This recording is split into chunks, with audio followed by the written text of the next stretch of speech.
Hiram Aviv, el arte real, hoy presenta Cábala, el modelo del árbol de la vida sefirótico. Este modelo de árbol ordena de manera prototípica las fuerzas verdaderas que constantemente producen el hecho creacional, o sea, el descenso de las emanaciones espirituales que conformarán posteriormente aquello que vulgarmente llamamos materia o plano físico.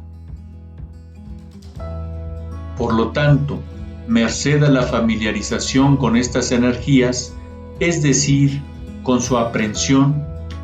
se puede ir tejiendo el sentido analógico de vibraciones y correspondencias que mantienen ligado al universo entre sí en sus aspectos visibles e invisibles, materiales o inmateriales, con el propósito de ir ascendiendo a otros planos de identificación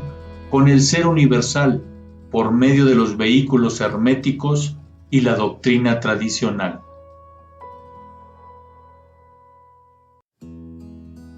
A continuación ofrecemos otras correspondencias astrológicas y alquímicas del diagrama.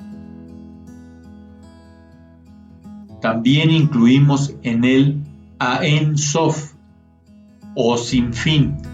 que se halla por encima de Keter, simbolizando el no ser, lo auténticamente metafísico y supracósmico, incluso lo no manifestado ni siquiera como principio.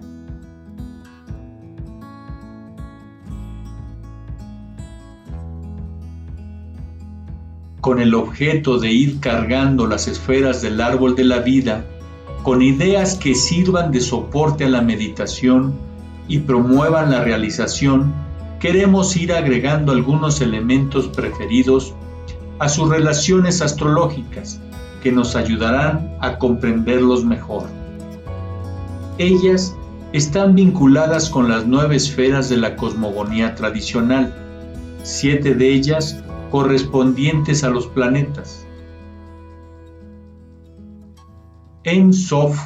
el no ser, asimilado por los cabalistas muchas veces a la nada supraesencial, es decir, a la vacuidad, se encuentra más allá del firmamento, y a él se llega atravesando a Keter,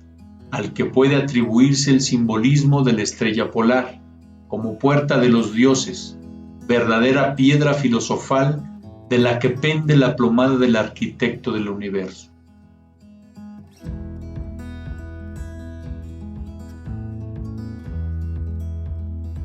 Este astro reina en el imperio, sitio del fuego puro y eterno, lugar del cielo en que los arcángeles, ángeles y bienaventurados gozan de la presencia perenne de la suprema deidad, pues en él converge el eje central, siendo las estrellas fijas e incorruptibles asimiladas a Hogma. A Binah se le relaciona con Saturno o Cronos, el tiempo vivo y siempre presente, que devorando a sus hijos, la creación entera, la regenera perennemente y hace posible que los seres manifestados regresen a su inmanifestada morada eterna, siendo este el padre de Zeus, rey del Olimpo, que como Gesed gobierna y legisla la creación entera. Geburah, el riguroso destructor, es asimilado a Marte, dios guerrero,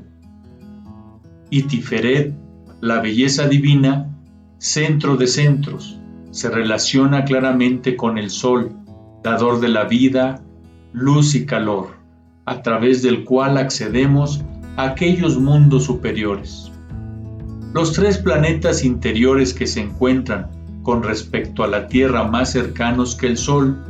y cuyos ciclos son más rápidos, son colocados en el mundo de Yetzirah y se relacionan con las esferas de este plano. Netzah, como ya sabemos, corresponde a Venus, diosa del amor, amante de Marte, a quien desarma por el delirio pasional. Ella, como las musas y las gracias, es inspiradora de los artistas y da la victoria a los que la comprenden, siendo entonces emisaria de la belleza y de la unión. Jod es relacionado con Hermes, Mercurio, el rápido mensajero al lado de los dioses, que distribuye en la tierra sus enseñanzas y señales. Se lo ve representado con alas en los pies, que se refieren a su velocidad y a su relación con lo que vuela. Y asimismo, con el símbolo del caduceo, las dos serpientes que ascienden por el eje vertical, las que tienen un par de alas que nos indican su aspecto volátil.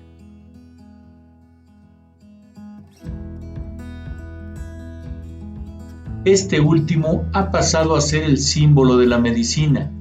pues como dijimos, Hermes, Mercurio y los dioses, ángeles y espíritus que se le relacionan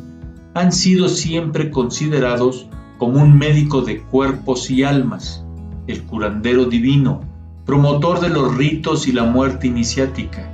gracias a la cual recuperamos la salud.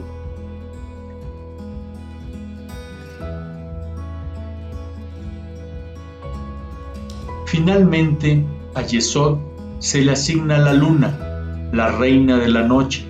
que unánimemente ha sido vinculada con la Madre Celeste, la ilusión de las formas, las aguas inferiores y los mares,